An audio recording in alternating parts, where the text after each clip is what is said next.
President Yang had also fallen victim to the Cultural Revolution.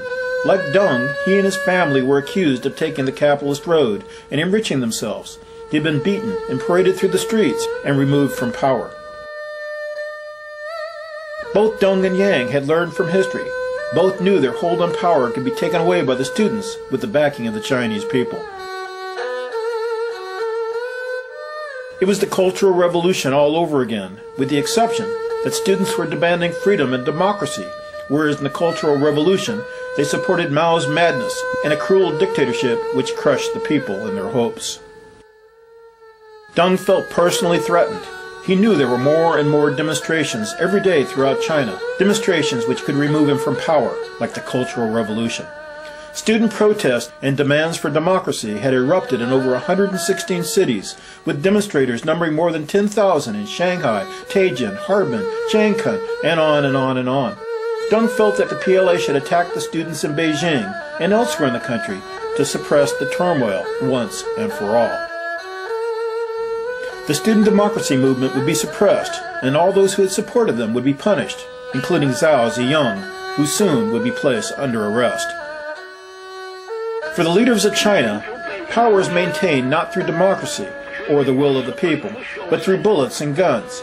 Power in politics is all about force, and force is the only reliable way to maintain their monopoly on power. Deng had given Li the authority to crush the democracy movement.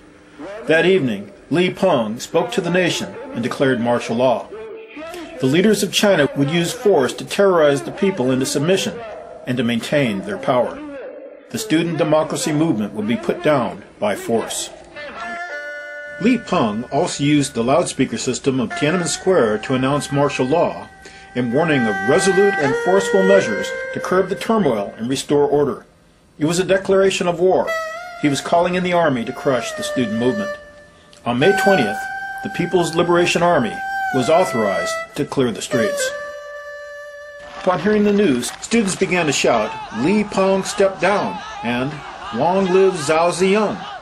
The following day, the hunger strike would end, but as Zhao had warned, it was too late. Students and the citizens of Beijing reacted to Li Peng's martial law declaration with a mixture of fear, shock, terror, disbelief, and rage. "Hooligan government," they began to shout. "Kill Li Peng. We will fight to the end." Slogans and posters began appearing opposing martial law. Students and citizens were chanting, "Down with Li Peng, down with Yang, down with Deng." The last time the People's Liberation Army entered Beijing was in 1949 and was welcomed by the people as liberators. There was a saying in China, "The army was fish, the people like water. The army cannot live without water." That evening, tanks and trucks filled with soldiers began to rumble towards Beijing. Over 22 divisions from 13 PLA armies were sent to enforce martial law.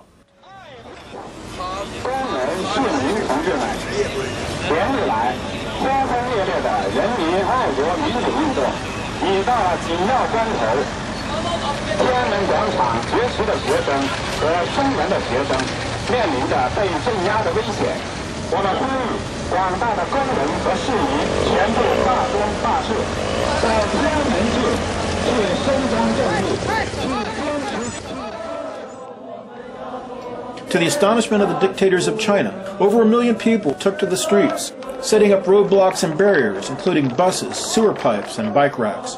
In many parts of the city, there were barriers at every intersection.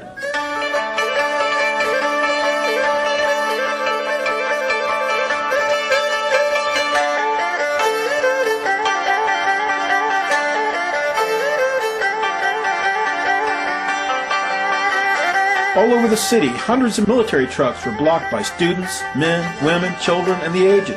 The troops were stuck in a sea of people. Parents carrying children on their shoulders stood in front of the convoys, blocking the way.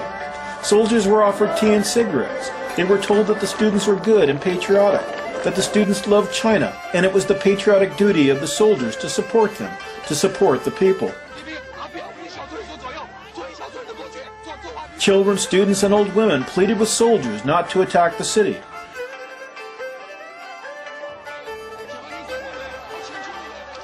解放军官兵们，我请求你们，我作为一个学生代表，请求你们拿出你们的正义和勇气，做一个人民的军队、人民的子弟兵，而不要为小撮人所左右，做一小撮人的工具，做中华民族的罪人。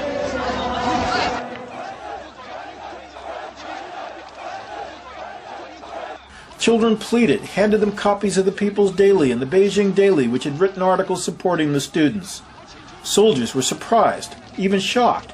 They had been forbidden to read newspapers, watch TV, or listen to the radio, and they had been told nothing about the demonstrations or the reasons they had been sent to Beijing.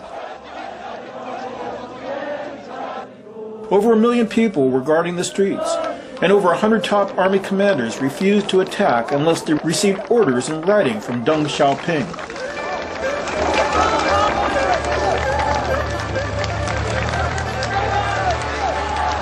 The people won, and the convoys turned away and left Beijing.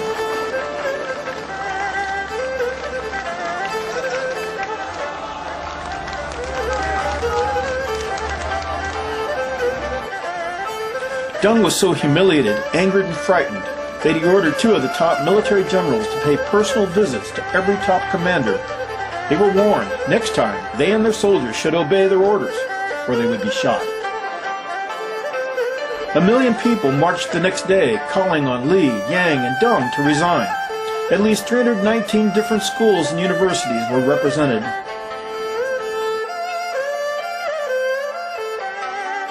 And millions had come forward not because of what this or that leader had said, but because they yearned for freedom and democracy and the end of corruption.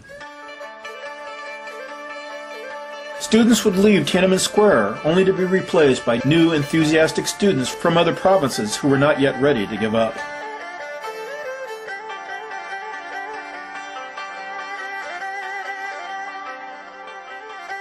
As some students left